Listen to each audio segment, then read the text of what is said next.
for a higher GC News. Mima Obibia Aquaba. Latest, hot, and Kwa Aremeyaw bro. Now, Sana is something in a bebaro. So, we now subscribe. Ya, Bomodia say, over subscribe. Now, while I give video, don't give us a thumbs up, not fee. Share now, Wofufrosu. Now, we be here now, and someone Ekoso, Ewo Ghana Memohano. I feel you share a year and someone Abeto Yaponoso. Inti a year, some come a year, Sansamoya, Babitu, Moma Inti, their Ekoso, Inti Zemono. Coming through, breaking news right now, and this is with regards to Kenneth Agyapong Ofori Atta, the former finance minister of the Republic of Ghana. And Mr. Kojo, we're talking about oral, and this news has just hit us right now. And we're going to put a statement from his lawyers on the screen. That is Menka Premo, Osebonsu, Bruce, Kathleen, and partners.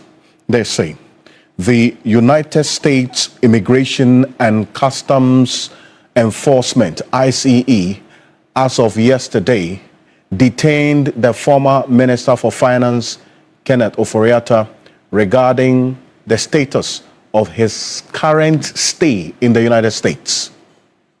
His U.S. legal team is in contact with the Immigration and Customs Enforcement and expects the matter to be resolved expeditiously. Mr. Ofori Atta has a pending petition for adjustment of status, which authorizes a person to stay in the United States legally past the period of validity of their visa. Under U.S. law, a change of status by this method is common. The public is therefore advised to note that Mr. Ken Ofori Atta, as a law-abiding person, is fully cooperating with the Immigration and Customs Enforcement to have his issue resolved. And this is coming from his lawyers in Ghana. So I'm just going to go through it. This is a statement we got officially from his lawyers communicating what has happened regarding his stay in the United States. So the United States Immigration and Customs Enforcement, as of yesterday, they have detained the former Minister for Finance, Kenneth Ofori Atta, regarding the status of his current stay in the United States.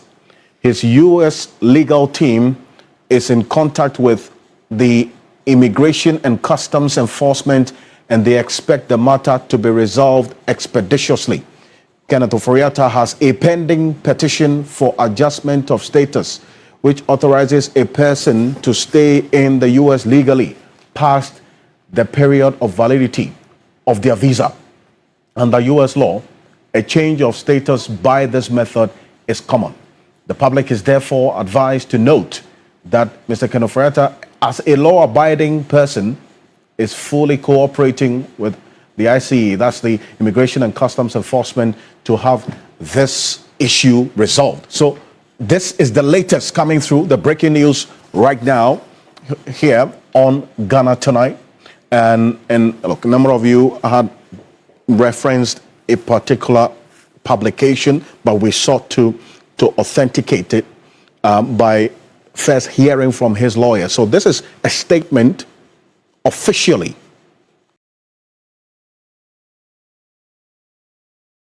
communicating what's happened to Ken Ofori Atta right now from his lawyers here in Ghana. Well, Mr. Kojo, this is it. This is the latest. And we're talking about oral. He is a subject of oral as well, a number of cases as well that have been looked into. And this is what's happened right now. Mr. Kojo. This is a good thing. But you see, again, this is the problem I have with my good friend Ken Ofori Atta. He's brought all of this onto himself. He should, once I speak to you, right, and then detains you, your case now becomes a very, you've heightened your problem, because right now, ICE is treating you as some sort of a criminal, right? Like you probably will stay your visa, you're not going to apply. And in the process of applying, they'll say, you are facing some issues back home. They'll bangle you and throw you back here. He better prays that his lawyers are up to the game, because Trump don't play. They don't play. Once they say you are cited for criminal issues in Ghana, your problems have multiplied by several fold. And I think I blame his lawyers. They badly advised him. Everybody who spoke on his behalf was badly advising him. He should have come to Ghana long ago rather than being detained by ICE. ICE would make you like you turn into. I mean, I don't think it's a good reputation he wants to get for himself out there. I thought it's really awful. It's really bad. And to the credit of the OSP, by the way, if the OSP had not done all these publications and all of that, why was ICE interested in him? Have you asked the question? Well, the communication from his lawyers say that this was with regards to his period of validity, the period of validity of his visa. Yeah, but and well, they didn't make any mention of the extradition request and so on. Yes. Yeah, but Alfred, it's simple. Let's say the probability of ICE actually picking on Ofori Atta may be negligible, right? We probably don't 0.001. But you see, right, there are many Ghanaians who may have been picked up or not at all. How come he alone has been picked up because he's detained because of was it because he was applying for an extension? Maybe that's what probably necessitated this particular how do you call it situation. But ICE picking you or detaining you is a really bad situation. I mean, if you look at what ICE has been doing over the last couple of months, it's not a reputation you want to have for yourself. He better pray that his lawyers are up to the game.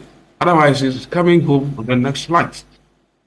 And in fact, if you look at the second paragraph of his lawyer's statement, they say that he has a pending petition for adjustment of his status, which authorizes a person to stay in the U.S. legally past the period of validity of their visa. Under U.S. law, a change of status by this method, they say, is common. But then that's the point you make, that if this is common, then why is he having to face this? Then it brings up a matter of interest in there, is it not? Exactly, and it's a subject of interest right now because questions are asked, why are you actually extending your visa? Go home, you are a big man, what's your problem? Why are you staying in America? Unless you are sick, then they start going to the whole case, okay, why do you want to extend your stay? What's happening to you? They say, oh, I'm being persecuted. Who is persecuting you? Why not I chase you? They say, come and face charges in Ghana. They've gone to bangle somebody from Venezuela and brought to for crimes. And you are going to seek what I said. He better praise, really. And I said his lawyers have been one of the most disappointing people. Look at what they are doing now. They are dealing with ICE right now. It's so disgraceful. They better pray that they don't bungle him and bring him to Ghana the way he would never have wished. I pray that nothing bad happens to him. But seriously speaking, if ICE detains you, Charlie, I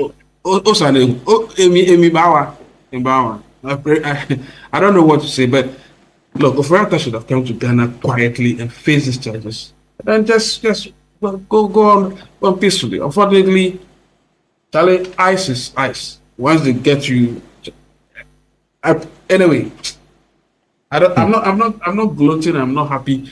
I'm only disappointed that Ofori Atta decided to be a coward, a brave coward, and didn't come home to come and face charges. Why? You should come home and face everybody. The people you work with in Ghana, most of them are facing the charges quietly, nicely, and they are even subordinates. Why are you claiming that people are persecuting you? Who is persecuting you in Ghana?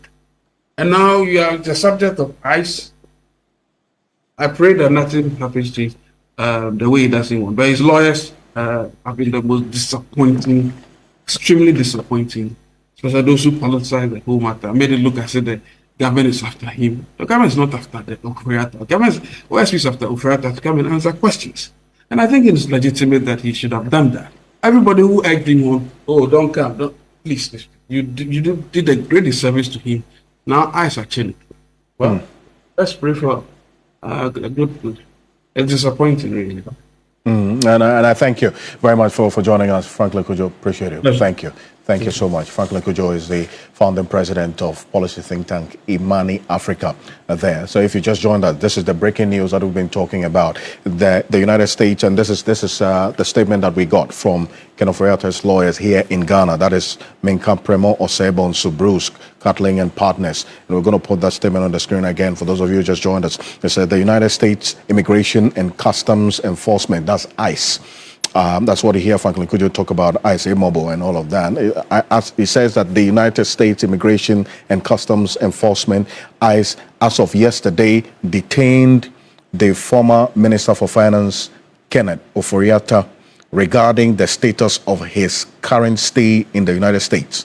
His U.S. legal team is in contact with ICE and expects the matter to be resolved expeditiously. Mr. Ofori Atta has a pending petition for adjustment of status, which authorizes a person to stay in the U.S. legally past the period of validity of their visa. Under U.S. law, a change of status by this method is common. The public is therefore advised to note that Mr. Ken Ofori Atta, as a law-abiding person, is fully cooperating with the Immigration and Customs Enforcement to have this issue resolved.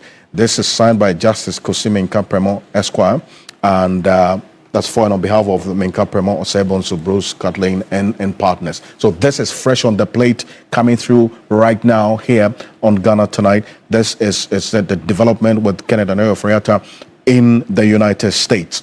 Well, that's Franklin Kojo draws a nexus between what is happening right now and then also what is happening here in Ghana regarding the extradition request and all the investigations around Ken Ofori Atta and some of the matters that he's been involved in. But this letter from his lawyers don't state that. But clearly, Franklin believes that this cannot be two disjoint events not having any bearing or correlation. But it's one that, you know what, we're going to stay the steam on.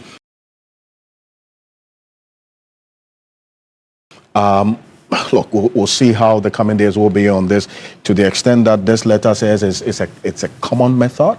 But then again, it's not playing out as common as we're seeing right now. We'll see how things play out in the coming days on this matter. But this is one that is coming through right now here on Ghana Tonight. This is the breaking news that we've been sinking our teeth into. With Ken Ofori Atta hiring top lawyers to fight this. There is no top lawyer that can defend a criminal and succeed. But you can't actually call him a criminal. No, I'm just, I've not said he's a criminal. You are not referencing, this statement is not in direct reference to No. If it is reference, I'll say it. Okay, but the point is that if you have stolen, you have stolen. If the country knows that Mr. ABCD has stolen and you have caught him red-handed, no amount of advocacy from a lawyer will save the situation if truth will prevail. If the government does not push, they must push the United States of America to do what is right. We cannot be saying that someone is sitting on our billions and you hide under the cover of laws in the US and say that he must remain there while these twinkle latest Abu Trika and Co are only taking under 10 million, you come and quickly take them. No. But you see, Alfred, why we are where we are today is that our legislative arm has disappointed this country. What do you mean? The parliament of the last administration, the 7th and the 8th parliament, we must heap all the blames on them for not defending the integrity of this country. Ken Ofori Atta, are you surprised with it? With what is happening? In 1999, 1998, the Obotan Development Limited scandal, that criminality, that took away $2.4 million from snitch.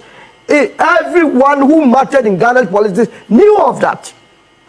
Some of us in 2017, when he was going for vetting, we petitioned Parliament that do not approve this man because SFO investigation has revealed that he has to be prosecuted for swindling the whole state institution. You reference which SFO reported? SFO report, I'll get you the report. I mean, SFO did a comprehensive report on the Obotan Development Limited when they created the impression that they were going to put up assets. Here, this, your...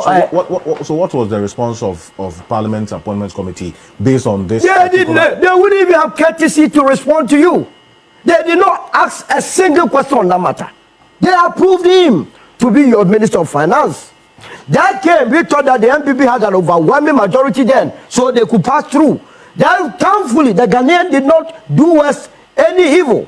They gave us a hung parliament. And here is why I come to the National Democratic Congress. They gave us a hand parliament in 2020. 2021, we went back and told them that do not approve Ken Ofori Atta, for he would destroy this country. And that time I was in the MPP. Interestingly, the man was able to defer his vetting. He went and stayed in the US and they told him that he was sick. The same thing he's doing today. And refused to attend the vetting on time. Interesting, Parliament, overwhelmingly from both sides. They approved of his nomination. So if you had an issue of Obutai having swindled the entire country, and you allow him to get away with it, you make available that report. I will make it available. It's everywhere, SFO everywhere. You think he will not have, he wouldn't have been emboldened to swindle the entire country in all the scandals we are discussing? You ask, just somebody ask a simple question. Prof, it's a matter of investigation. Which one? As to whether he has swindled or not. You see? Is it not? The Attorney General. That's why I'm saying that the Attorney General himself, yes, having said this, yes, to the extent that this is a matter in issue, yes, you can't make such a conclusive statement. The thing is that when the Attorney General goes to court or the OSP goes to court, they do not say alleged. They say the man has stolen. That's what I go with. They are charging him. They are charging him and they for have stealing. To prove beyond so doubt. You see, my tax pays the Attorney General, he pays the OSP. He said he has stolen. So the charge, which is the charge says he has stolen. That is what I'm going with. So I'm not arguing with you. Yes. I'm only telling you that there's a charge. Yes. Which has to be proven beyond reasonable doubt. I don't have a problem. So but you don't have to make conclusive. No, the man says the charge. So what I'm saying is that if we had dealt with Obotan case constructively and seriously, he wouldn't have become a finance minister, let alone to dissipate, lead, cause. The very reason he is in the United States must be the reason he must be in Ghana. He said he's sick. He's attending Mayo Clinic. What investment did he make in infrastructure, in terms of health infrastructure, so that the ordinary Ghanaian, when he's sick, he can also receive such treatments? He has our money. He was controlling affairs. So he has the luxury of attending expensive health centers. What about the ordinary Ghanaian? Now, on the 24th of January 2025, the OSP told us that he has officially notified Ken Ofori Atta that he was under investigation on 5 different cases. Remember, this one out of the 5. He spoke of the PDS, he spoke of the National Cathedral and so on. So this is one aspect of it. Now, on the 31st of January, the lawyers in this country, sometime in fact that you are doing your advocacy, you must also have the country at heart. What do you mean by what did his lawyers say? The lawyers came to tell us that he was out of the jurisdiction, he was never going to come back, and that they were ready to be answering whatever questions the OSP had. You were going to answer questions bordering on criminality. Were you the ones that were the finance ministers? To have told the entire country that you were ready to answer questions. But that's not wrong. What is wrong about if you are being charged on criminal matters, you will go and answer? Okay. Are you faulting his lawyers for doing their job? Now listen, I'm giving you chronology of events. Now, when the OSP said on the 5th of February that look, we will not accept this claim, they quickly introduced a letter from Mayo Clinic, fake one as such. Fake one as such. It was proven to be fake. Everything about that document was fake. Did you write to Mayo Clinic? And when you send them email, nobody answers. And I'm saying it's fake. Because they didn't respond. Nobody had, look, that letter they brought was never addressed to any governmental agency. So whom were they writing to? All of a sudden, that letter popped up. That letter, they came to tell us that Ken Ofori Atta was going to come to this country on the 2nd of June. On the 2nd of June. A federal rather even went to court. Said in Parliament that he was going to come in May. The OSP said 2nd of June, we will expect him. That was when they started playing games with us. I've told you that if we are not going to be serious as a country, these people will swindle us. So Ken Ofori Atta is never going to come today, it's never going to come tomorrow. What it is that he has accepted that indeed he is sitting on our money. I won't come with the money. That's what he's telling us.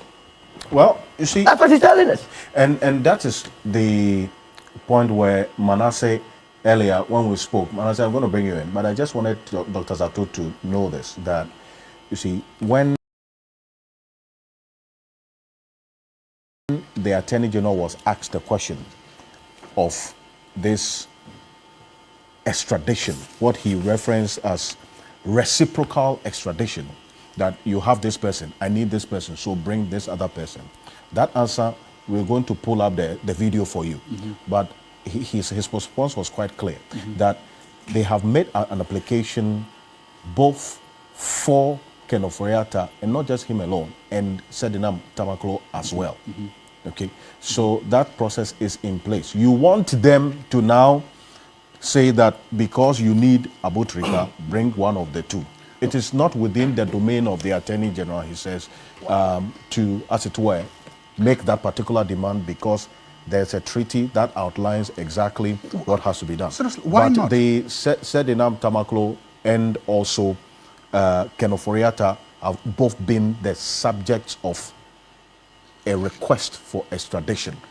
That is what the Attorney General gave us in that update.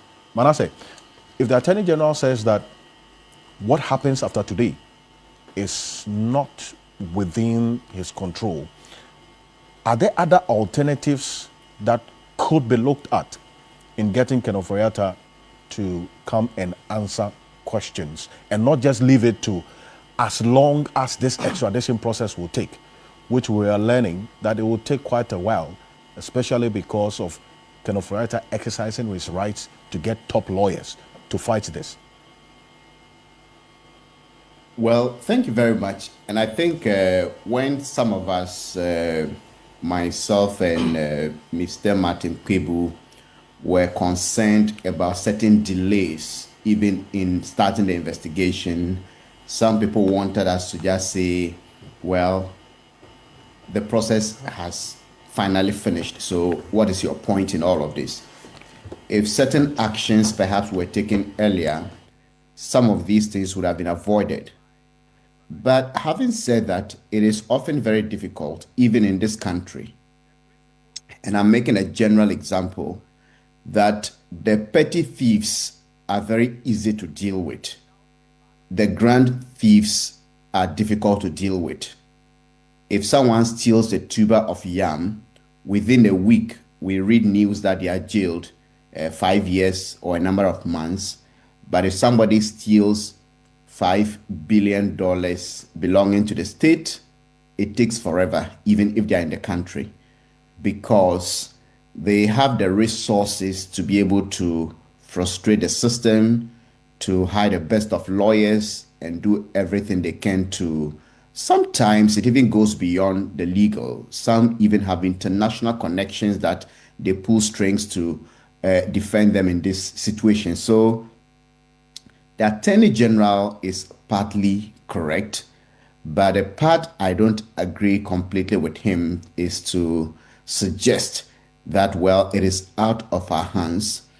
I know, I'm not an expert, but I know that beyond the legal issues, there are also some international relations issues, how Ghana relates with the US.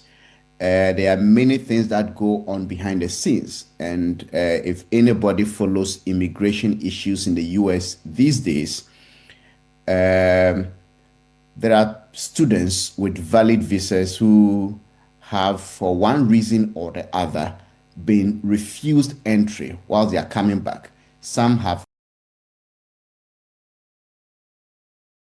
even been permanent residents in the US. And sometimes when you read the reports, the response from the government is that, look, you don't have the right to be in the US. It is a privilege.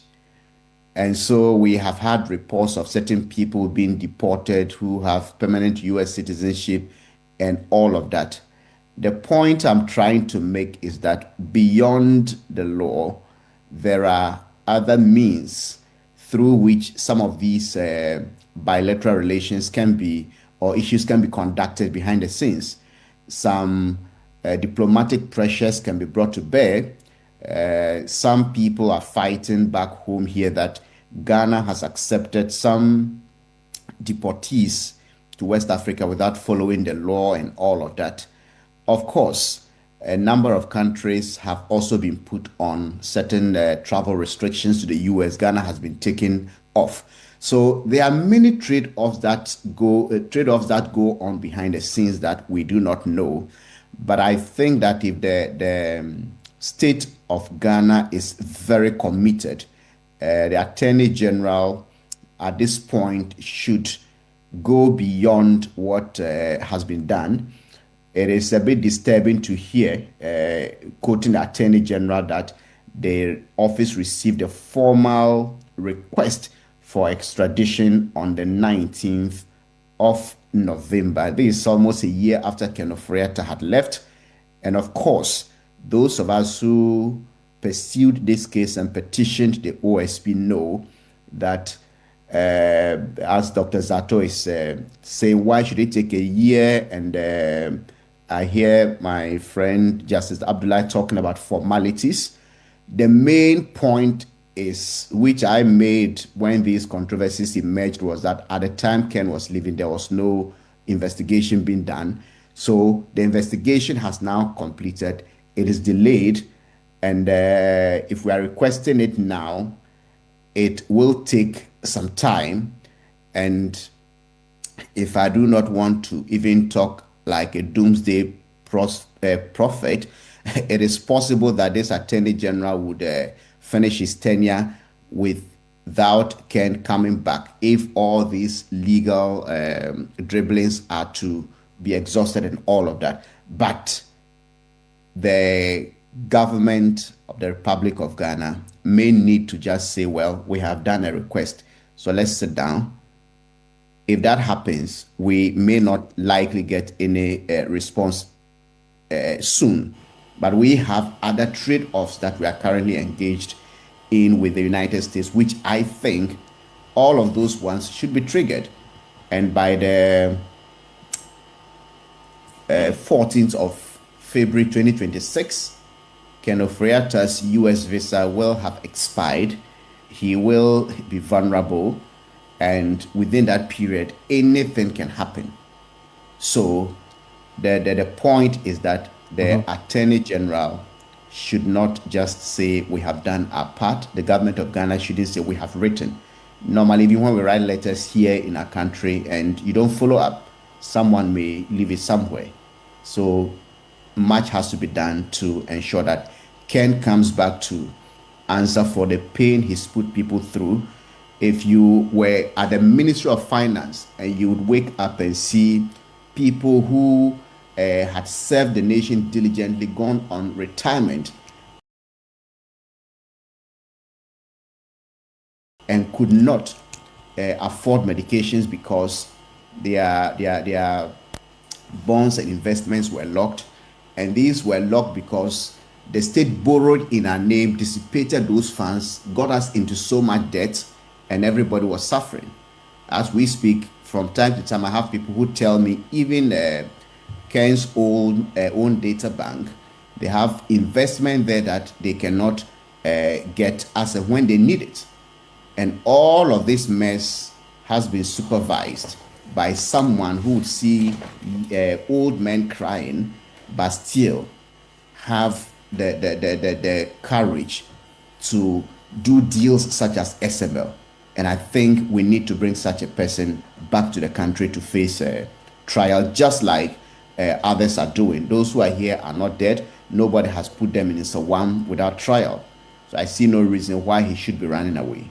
Lawyer Martin Kweku says the citizens' power is one of the alternatives that can be exercised in this regard. He's talking about demonstrations, peaceful protests, to submit a petition to the U.S. Embassy, for instance, and is that a potent tool to deploy? And this is a question I'll ask you, Mahamadu, as well. Yes, Manasseh.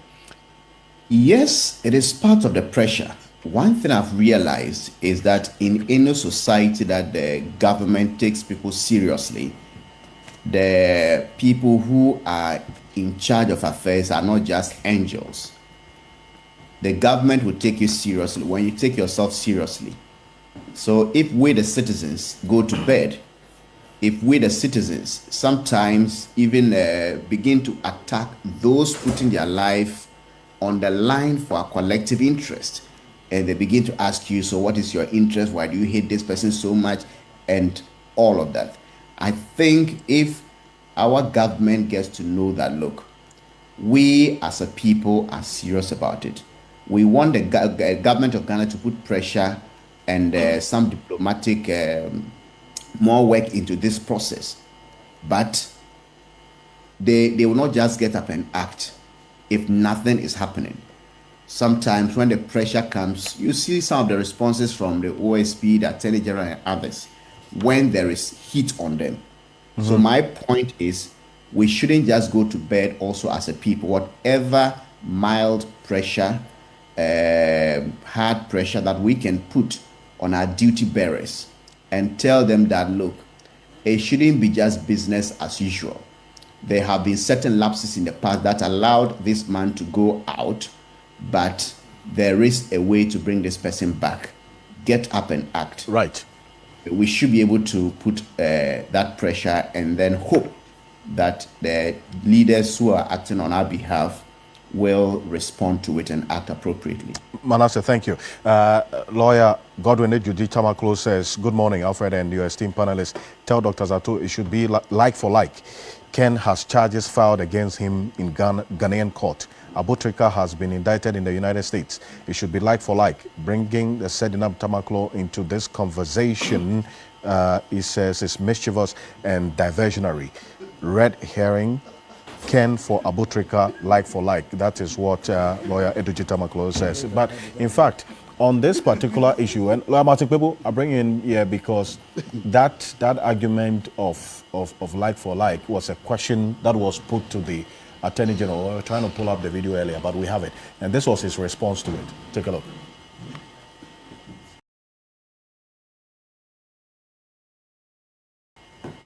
The principle of reciprocity, whether we should expect that the U.S. authorities, having taken some Ghanaians by way of extradition to the United States of America, will also, in exchange, reciprocate by extraditing Ken Ofori Atta to Ghana. Now, the principle of reciprocity underlines extradition proceedings. And usually, without a bilateral treaty or a multilateral treaty arrangement that obligates a state to extradite, persons accused of crime that are found within its territory to another country, usually extradition cannot take place. In the case of Ghana and the United States of America, there is a 1931 extradition treaty that was signed between the United States of America and Great Britain when Ghana was a colony of the United Kingdom of Great Britain and Northern Ireland. Now that treaty expired as far as the United Kingdom is concerned. So it's no longer applicable between the United States and the United Kingdom. But it has not expired. It was renewed when we became independent in 1957. And so it is still in existence between Ghana and the United States. Now, if you look at Article 3.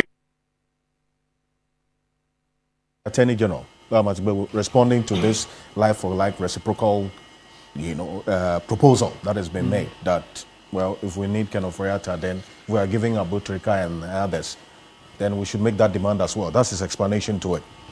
Yeah. So, it's good. It's good. The key part we should be celebrating now is the fact that citizens, you see this Abutrika argument, that citizens saying Abutrika should be extradited on condition that Ofori Atta will be brought, okay? Seems to me to have come from ordinary citizens who are not lawyers. Yes. And that's something we should be celebrating. On social media, people started raising that point. It doesn't appear to me that it's legal experts and political commentators who started it. And so I'm very happy about it. So it tells you that ordinary citizens are engaged. And when you have citizens engaged, then you generally will get better outcomes in democracy, right? Yeah, because then in that case, it helps in what we call the whole of society approach or whole of government approach, where government is doing or undertaking activities and brings on board the citizenry, because the citizenry form the nation. So where government is engaged on any activity and the citizens are not engaged, the citizens are not supporting, you won't get the best. So I like it. So let's continue to push. Let's continue to push. I remember more than 4 weeks ago, I mentioned here earlier that we would in due course organize a demonstration. So the argument that we should bring Ofori Atta down as a quid pro quo, and that's the word the Americans like, quid pro quo, that's something for something. Something, yes. Yes, it's something that we should keep pushing, because, and when we go on the demonstration, that's what I mentioned about more than 4 weeks ago when we were discussing this topic. The demonstration, the numbers, you know, they will snap the numbers, they will cover the demonstration to the U.S. Embassy. When we demonstrate, go there peacefully and hand over a petition to the ambassador for onward transmission to the the Attorney General of the U.S. and the Secretary of State, and in fact, President Donald Trump. They will look at the numbers that go for the demonstration, etc. Then they will understand that we understand that this extradition is as much political as legal. The legal alone doesn't cut it. Look, under U.S. law, you know that when the judge finishes the case certifying that Ofori Atta can be extradited, the Secretary of State can look at other factors and say no. Under U.S. law, let's be very clear. The judge who will decide doesn't have the final say as to whether Ofori Atta will come here or not. It's not for the judge.